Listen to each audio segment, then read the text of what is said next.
شما ام کرد مانه بندست بمليونا هجار و مست ما اولو ما ولات هبی هر تشت لبندستی مبی کردا جخور خبات دکر پیشوشون تم دیار دکر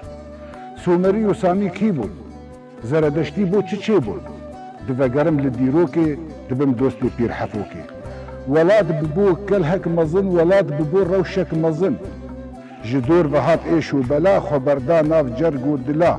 پارچه کرن بصد رنگا آگر بردان همو شنگا آشورین بی خودین چاو و ناوا وابرچین هاربان و کریتین فارسی و اغریقین هن رومن هن فینیقین قرطاجی و بی خودین دیروکه که دیو دریجه دبخوین اوتو بیشه دجله و فراد دهرکن هین یارا چاف سور دکن بری خودان قادا جوان جدست برن افتا جوان ویران کرن به ایریشا آگر بردان هر گدیشا منگول بونا وکی گرا او گریام لهر درا ما برداوا بکشتنی من نهشت کو کس بچنی جارکا دی بو اولی خواه هنج گلیم گهاندم خواه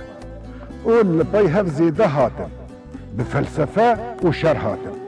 یزدان برن ازمان جور و جاری پر کرن ازور بر خود دملی نکارم کم قوتو پر هجارم بدروا جهف کرم از جهف دو بلاف کرم دراو کرم من باور کر هزار سالا مجیر کار کر دریه ولات مجیر وکر سر دوستی خوا مجیر کر از ترسام جهر تشتی آگر بو من کرن پشتی لسر من دانین کوفی او بو نبی از مام صوفی او آغان از غلامم او شاهن از پریشانم او تنه چون لجم یزدان ام نبرن اما نازان ناخوازم کرد شیار ببن لجم یزدان پیدا ببن یک دچه جور یک دیت خوار جبو کردا دبه نیار یزدان ارکز دین و هار کرد بو کردار شرک زور کرد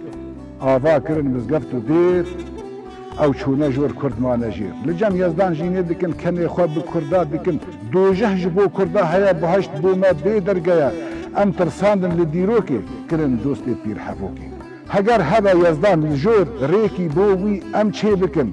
لوی جینه سربست بجین بو وی جینه خبات بکن باش یار بن جبو ولات کرد کردستان آوا دکن